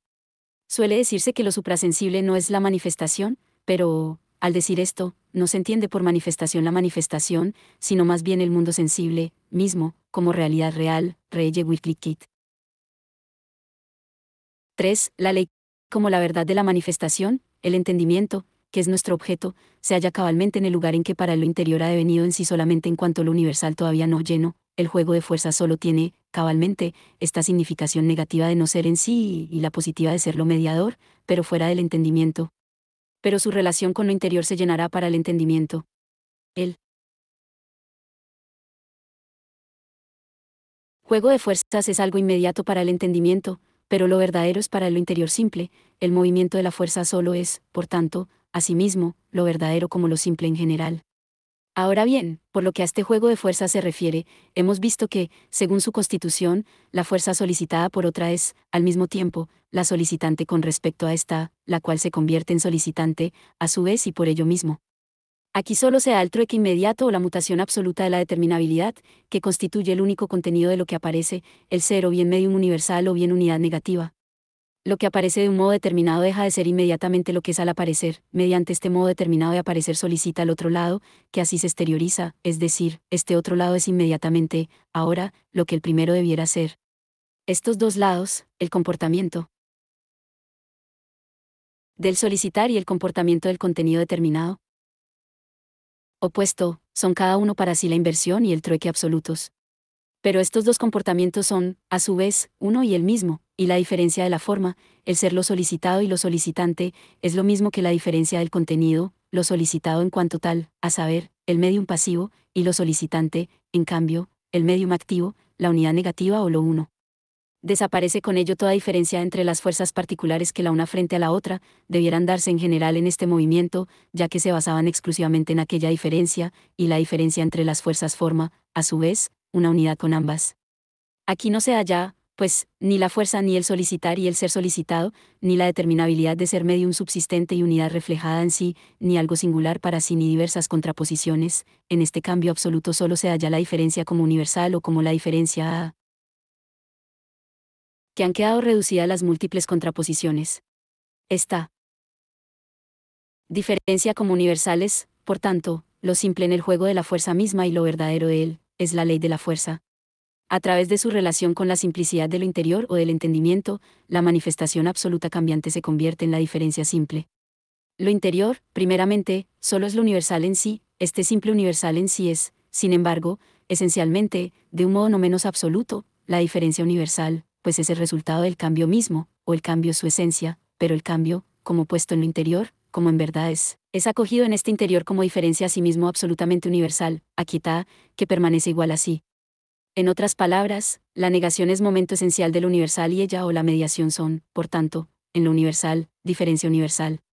Dicha diferencia se expresa en la ley como la imagen constante del fenómeno inestable. El mundo suprasensible es, de este modo, un tranquilo reino de leyes, ciertamente más allá del mundo percibido, ya que este mundo solo presenta la ley a través del constante cambio, pero las leyes se hallan precisamente presentes en él, como su tranquila imagen inmediata. La ley, como diferencia y homonimia. 1. Las leyes determinadas y la ley universal. Este reino de las leyes es, ciertamente, la verdad del entendimiento, que tiene su contenido en la diferencia que es en la ley, pero, al mismo tiempo, solo su primera verdad y no agota totalmente la manifestación. La ley se halla presente en él, pero no es toda su presencia, bajo circunstancias sin cesar distintas, tiene una realidad siempre otra. Esto hace que la manifestación para sí tenga un lado que no es en lo interior, en otros términos, la manifestación no aparece puesta todavía en verdad como manifestación, como ser para sí superado. Y este efecto de la ley necesariamente tiene que manifestarse también en la ley misma. Lo que parece faltarle es que, aun teniendo en sí misma la diferencia, solo la tiene como diferencia universal, indeterminada. Pero, en cuanto que no es la ley en general, sino una ley, tiene en ella la determinabilidad, con lo cual se da una multiplicidad indeterminada de leyes. Sin embargo, esta multiplicidad es más bien, ella misma, un defecto, pues contradice al principio del entendimiento para el que, como conciencia de lo interior simple, lo verdadero es la unidad universal en sí. De ahí que tenga que hacer coincidir más bien las múltiples leyes en una sola ley, por ejemplo en la ley según la cual la piedra cae o en la que rige el movimiento de las esferas celestes concebidas como una sola ley. Pero, en esta coincidencia, las leyes pierden su determinabilidad, la ley se torna cada vez más superficial, con lo que se encuentra, de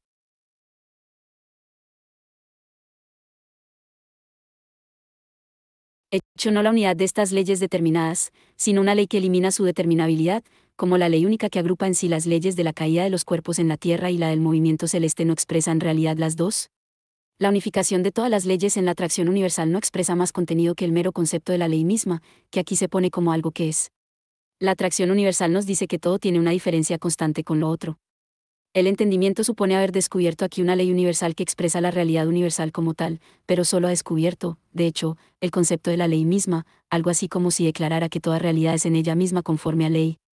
La expresión de la atracción universal tiene, por tanto, gran importancia en cuanto que va dirigida contra esa representación carente de pensamiento para la que todo se presenta bajo la figura de lo contingente y según la cual la determinabilidad tiene la forma de la independencia sensible. La atracción universal o el concepto puro de la ley se enfrentan, así, a las leyes determinadas. En cuanto este concepto puro se considera como la esencia o como lo interior verdadero, la determinabilidad de la ley determinada misma sigue perteneciendo al fenómeno o más bien al ser sensible. Sin embargo, el concepto puro de la ley no solo va más allá de la ley, la cual, como ley determinada, se enfrenta a otras leyes determinadas, sino que va también más allá de la ley como tal. La determinabilidad de que se hablaba solo es en sí misma, propiamente, un momento que tiende a desaparecer y que aquí no puede ya presentarse como esencialidad, pues solo se da la ley como lo verdadero, pero el concepto de ley se vuelve contra la ley misma. Y en la ley precisamente se aprende la diferencia misma de un modo inmediato y se acoge en lo universal, con lo cual subsisten los momentos cuya relación expresa la ley como esencialidades indiferentes y que son en sí. Pero estas partes de la diferencia en la ley son, sin embargo, al mismo tiempo, lados a su vez determinados, el concepto puro de la ley como atracción universal, en su verdadera significación, debe aprenderse de tal modo que en él, como en lo absolutamente simple, las diferencias que se dan en la ley como tal retornen de nuevo al interior como unidad simple. Esta unidad es la necesidad interna de la ley. 2. Ley y fuerza. La ley se presenta, pues, de dos modos, de una parte como ley en la que las diferencias se expresan como momentos independientes, de otra parte, en la forma del simple ser retornado a sí mismo, que a su vez puede llamarse fuerza, pero de tal modo que no se entiende por tal fuerza repelida hacia sí misma, sino la fuerza en general o el concepto de la fuerza, es decir, una abstracción que atrae así las diferencias entre lo que es atraído y lo que atrae. Así, por ejemplo, la electricidad simple es la fuerza, pero la expresión de la diferencia corresponde a la ley, esta diferencia es la electricidad positiva y la negativa. En el movimiento de caída, la fuerza es lo simple, la gravedad, que responde a la ley según la cual las magnitudes de los momentos diferentes del movimiento, el tiempo transcurrido y el espacio recorrido, se comportan entre sí como la raíz y el cuadrado. La electricidad misma no es la diferencia en sí o, en su esencia, no es la doble esencia de la electricidad positiva y negativa, por eso suele decirse que tiene la ley de ser de ese modo y también que tiene la propiedad de exteriorizarse así. Esta propiedad es, ciertamente, esencial y la única propiedad de esta fuerza o le es necesaria. Pero la necesidad es, aquí, una palabra vacua, la fuerza debe desdoblarse así sencillamente porque debe. Claro está, que, sí, se pone la electricidad positiva, también la negativa en sí es necesaria, ya que lo positivo solo es como relaciona algo negativo, o lo positivo es en el mismo la diferencia de sí mismo, ni más ni menos que lo negativo. Pero el que la electricidad en cuanto tal se divida así no es en sí lo necesario, como simple fuerza, la electricidad es indiferente con respecto a su ley de ser como positiva y negativa, y si llamamos a lo necesario, su concepto y a esto, a la ley, empero, su ser, entonces su concepto es indiferente con respecto a su ser. La electricidad solo tiene esta propiedad, lo que cabalmente significa que ella no le es en sí necesaria. Esta indiferencia se presenta bajo otra forma cuando se dice que la definición de la electricidad forma parte del ser como positiva y negativa o que esto es sencillamente su concepto y esencia. Su ser significaría entonces su existencia en general, pero en aquella definición no. Va implícita la necesidad de su existencia, está eso porque se la encuentra, lo que significa que no es para nada necesaria, o bien responde a otras fuerzas, es decir, su necesidad es externa.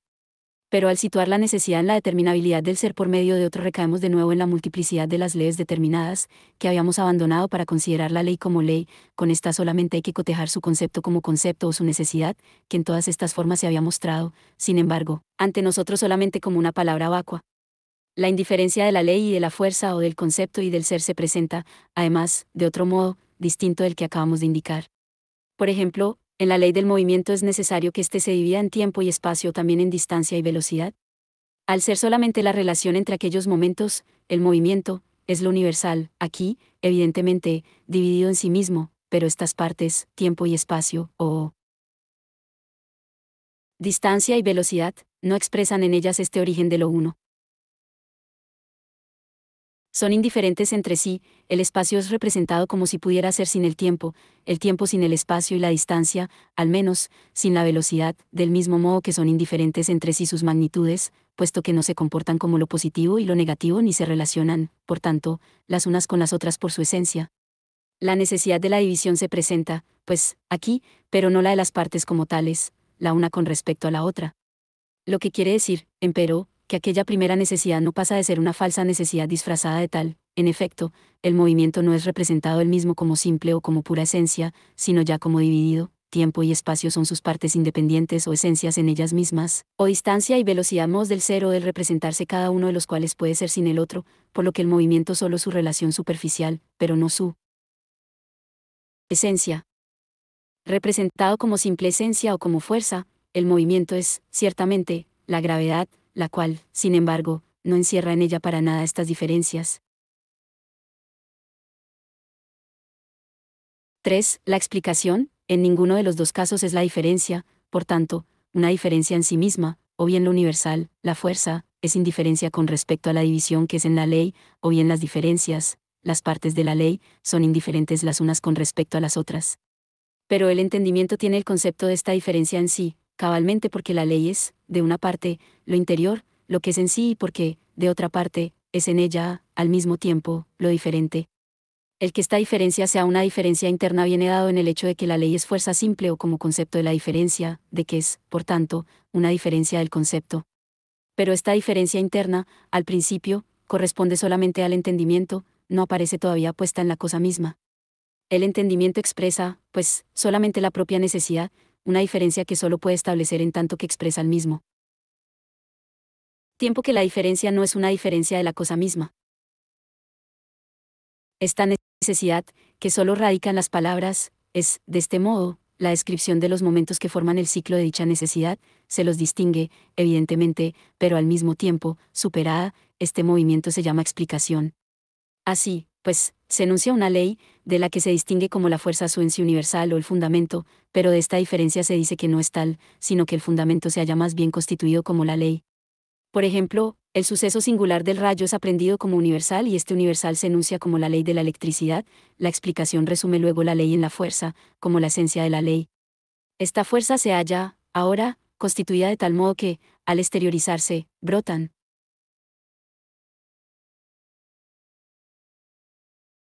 y electricidades de signo opuesto, las cuales desaparecen de nuevo la una en la otra, es decir, que la fuerza se haya constituida exactamente lo mismo que la ley, se dice que no existe entre ambas diferencia alguna. Las diferencias son la pura exteriorización universal o la ley y la pura fuerza, pero ambas tienen el mismo contenido, la misma constitución, se revoca, por tanto, la diferencia como diferencia del contenido, es decir, como diferencia de la cosa. En este movimiento tautológico, el entendimiento permanece, como se ve, en la unidad quieta de su objeto y el movimiento recae solamente en el entendimiento, y no en el objeto. Es una explicación que no solo no explica nada, sino que es tan clara, que, tratando de decir algo distinto de lo ya dicho, no dice en rigor nada y se limita a repetir lo mismo. En la cosa misma no nace con este movimiento nada nuevo, sino que el movimiento, solo, se toma en consideración como movimiento del entendimiento. Sin embargo, en él reconocemos cabalmente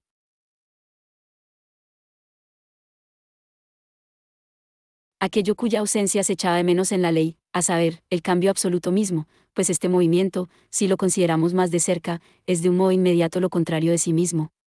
Pone, en efecto, una diferencia que no solo no es para nosotros ninguna diferencia, sino que él mismo supera como diferencia.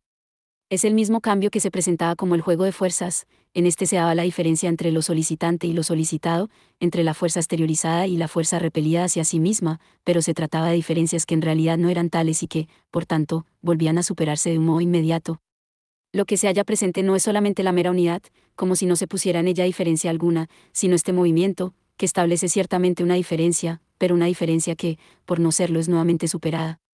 Así, pues, con la explicación los cambios y mutaciones, que antes solo se daban fuera del interior, en el fenómeno, han penetrado en lo suprasensible mismo, pero nuestra conciencia ha pasado de lo interior como objeto al otro lado, al entendimiento y encuentra aquí el cambio.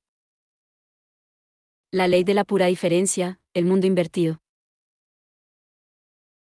Este cambio no es aún un cambio de la cosa misma, sino que se presenta más bien precisamente como cambio puro porque el contenido de los momentos del cambio sigue siendo el mismo. Pero, en cuanto el concepto como concepto del entendimiento es lo mismo que lo interior de las cosas, este cambio pasa a ser, para el entendimiento, la ley de lo interior. El entendimiento experimenta, pues, que es ley del fenómeno mismo el que lleguen a ser diferencias que no son tales o el que cosas homónimas se repelan de sí mismas, lo mismo que el que las diferencias son solamente aquellas que no lo son en verdad y que se superan o que las cosas no homónimas se atraigan. Una segunda ley, cuyo contenido se contrapone a lo que antes llamábamos ley, es decir, a la diferencia que permanecía constantemente igual a sí misma, pues esta nueva ley expresa más bien el convertirse lo igual en desigual y el convertirse lo desigual en igual. El concepto induce a la ausencia de pensamiento a reunir ambas leyes y a cobrar conciencia de su contraposición. Claro está que también la segunda se pone como ley o como un ser interior igual a sí mismo, pero una igualdad consigo mismo más bien de la desigualdad, una constancia de lo inconstante. En el juego de fuerzas, esta ley resultaba precisamente como este tránsito absoluto y como puro cambio, el homónimo, la fuerza, se descompone en una contraposición que primeramente se manifiesta como una diferencia independiente, pero que de hecho no demuestra ser tal diferencia, pues es lo homónimo lo que de sí mismo se repele, y lo repelido se atrae, por tanto, esencialmente, porque es lo mismo, por consiguiente, la diferencia establecida vuelve a superarse, puesto que no es tal diferencia. Esta se presenta, así como diferencia de la cosa misma o como diferencia absoluta, y esta diferencia de la cosa no es, pues, sino lo homónimo que se ha repelido de sí mismo y pone, de este modo, una contraposición que no lo es. Por medio de este principio, el primer suprasensible, el reino quieto de las leyes, la imagen inmediata del mundo percibido, se torna en su contrario, la ley era, en general, lo que permanecía igual, como sus diferencias, pero ahora se establece que ambas cosas, la ley y sus diferencias, son más bien lo contrario de sí mismas, lo igual así se repele más bien de sí mismo y lo desigual así se pone más bien como lo igual así. Solo con esta determinación tenemos, de hecho, que la diferencia es la diferencia interna o la diferencia en sí misma, en cuanto lo igual es desigual así y lo desigual igual así. Este segundo mundo suprasensible es, de este modo, el mundo invertido, y ciertamente, en cuanto que un lado está presente ya en el primer mundo suprasensible, el mundo invertido de este primer mundo, por donde lo interior se consuma como fenómeno. En efecto, el primer mundo suprasensible no era sino la elevación inmediata del mundo percibido al elemento universal, tenía su contraimagen necesaria en este mundo, que aún retenía para sí el principio del cambio y de la mutación, el primer reino de las leyes carecía de esto, pero lo adquiere ahora como mundo invertido. Según la ley de este mundo invertido, lo homónimo del primero es, por tanto, lo desigual de sí mismo y lo desigual de dicho mundo es asimismo desigual a sí mismo o deviene igual a sí. En determinados momentos resultará que lo que en la ley del primero era dulce es en la de este invertido en sí amargo y, lo que en aquella ley era negro es en este blanco. Lo que en la ley del primero era el polo norte de la brújula es en su otro en sí suprasensible, es decir, en la Tierra, el polo sur, y lo que allí es polo sur es aquí polo norte. Del mismo modo, lo que en la primera ley de la electricidad es el polo del oxígeno se convierte, en su otra esencia suprasensible, en el polo del hidrógeno, y, viceversa, lo que allí es el polo del hidrógeno se convierte aquí en el polo del oxígeno. En otra esfera, vemos que, con arreglo a la ley inmediata, el vengarse del enemigo constituye la más alta satisfacción de la individualidad atropellada. Pero esta ley, según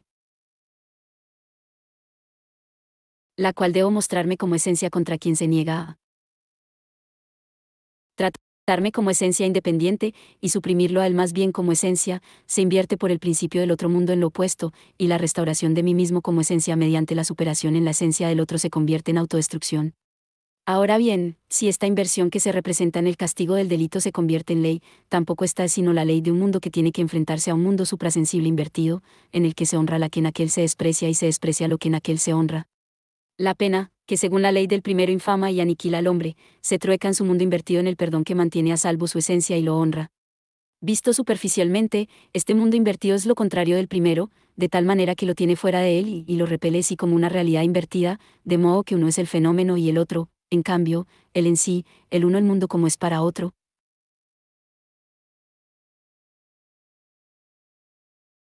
El otro, por el contrario, como es para sí, por donde, para seguir empleando los anteriores ejemplos, lo que sabe dulce es, propiamente o en el interior de la cosa, amargo, o lo que en la brújula real del fenómeno es el polo norte es en el ser interior o esencial el polo sur, y lo que en la electricidad fenoménica se manifiesta como el polo del oxígeno sería en la no fenoménica el polo del hidrógeno.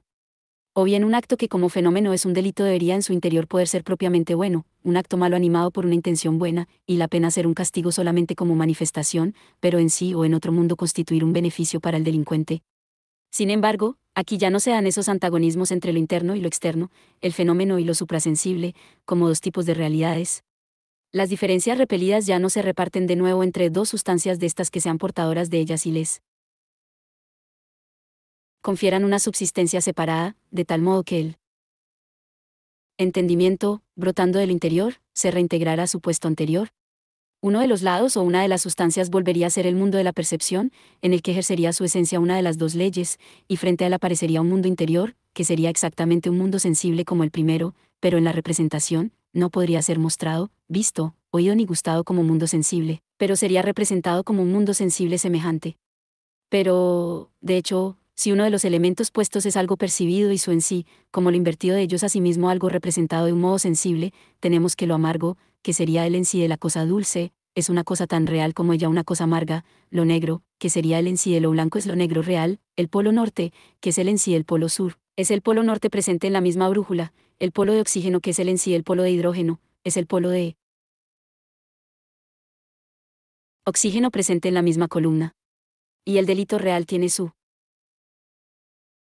inversión y su en sí, como posibilidad, en la intención como tal, pero no es una buena intención, pues la verdad de la intención es solo el hecho mismo. Y, según su contenido, el delito tiene su reflexión en sí mismo o su inversión en la pena real, esta es la reconciliación de la ley con la realidad que se le opone en el delito.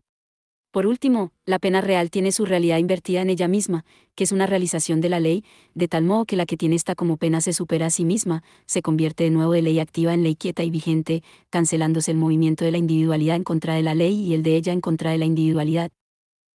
3. La infinitud.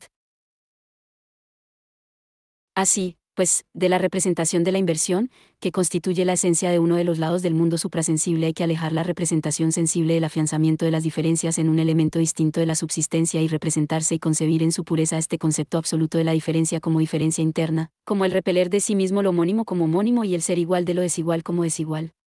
Hay que pensar el cambio puro o la contraposición en sí misma, la contradicción. En efecto, en la diferencia que es una diferencia interna lo opuesto no es solamente uno de dos, pues, de otro modo, sería un algo que es, y no un opuesto, sino que es lo opuesto de algo opuesto, lo otro es dado inmediatamente en el mismo. Indudablemente, coloco lo contrario del lado de acá y del lado de allá lo otro, con respecto a lo cual es lo contrario, por tanto, pongo lo contrario de un lado, en y para sí sin lo otro. Pero, cabalmente al tener aquí lo opuesto en y para sí, es lo contrario de sí mismo o tiene ya de hecho inmediatamente lo otro en el mismo. Y así, el mundo suprasensible, que es el mundo invertido, ha sobrepasado al mismo tiempo al otro y lo ha incluido en sí mismo, es para sí el mundo invertido, es decir, la inversión de sí mismo, es el mismo y su contraposición en una unidad. Solamente así es la diferencia, como diferencia interna o diferencia en sí misma, o como infinitud. A través de la infinitud vemos que la ley se ha realizado plenamente en ella misma como necesidad y que todos los momentos del fenómeno han sido recogidos ahora en su interior. El que lo simple de la ley es la infinitud significa, como resultado de lo que antecede, que la ley es algo igual a sí mismo, que es, sin embargo, la diferencia en sí, o que es un homónimo que se repele de sí mismo o se desdobla.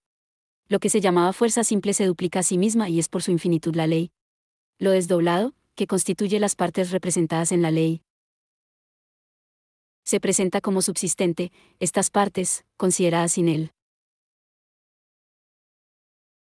Concepto de la diferencia interna, son el espacio y el tiempo o la distancia y la velocidad que brotan como momentos de la gravedad, indiferentes y no necesarios tanto el uno con respecto al otro como en relación con la misma gravedad, lo mismo que esta gravedad simple con respecto a ellos o la electricidad simple con respecto a la electricidad positiva y negativa, indiferente.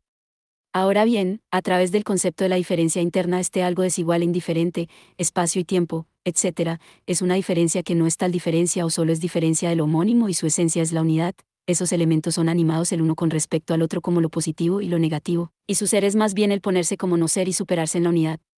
Ambos términos diferentes subsisten y son en sí como contrapuestos, es decir, son cada uno de ellos lo contrapuesto a sí mismo, tienen su otro en ellos y son solamente una unidad. Esta infinitud simple o el concepto absoluto debe llamarse la esencia simple de la vida, el alma del mundo, la sangre universal, omnipresente, que no se ve empañada ni interrumpida por ninguna diferencia, sino que más bien es ella misma todas las diferencias así como su ser superado y que, por tanto, palpita en sí sin moverse, tiembla en sí sin ser inquieta. Esta infinitud simple es igual a sí misma, pues las diferencias son tautológicas, son diferencias que no lo son. Por tanto, esta esencia igual a sí misma se relaciona consigo misma solamente, consigo misma, por donde esto es un otro al que la relación tiende, y la relación consigo misma es más bien el desdoblamiento, o bien aquella igualdad consigo misma es diferencia interna. Estos términos desdoblados son, por tanto, en y para sí mismos, cada uno de ellos un contrario de otro, por donde el otro se enuncia ya al mismo tiempo que él. Dicho en otros términos, cada término no es el contrario de un otro, sino solamente el contrario puro, de este modo, por tanto, es en el mismo lo contrario de sí. O bien no es en general un contrario, sino que es puramente para sí, una esencia pura igual a sí misma, que no tiene en ella diferencia alguna, de este modo, no necesitamos presentar, y menos aún considerar como filosofía el atormentarnos con esta indagación, o incluso considerar como insoluble el problema de saber cómo brota la diferencia o el ser otro partiendo de esta esencia pura y fuera de ella, pues el desdoblamiento se ha producido ya y la diferencia ha quedado excluida de lo igual a sí mismo y ha sido dejada a un lado, por tanto, lo que debiera ser lo igual a sí mismo se ha convertido ya en uno de los términos del desdoblamiento, en lugar de ser la esencia absoluta. Decir que lo igual a sí mismo se desdobla equivale, pues, a decir, exactamente lo mismo, que se supera como ya desdoblado, que se supera como ser otro.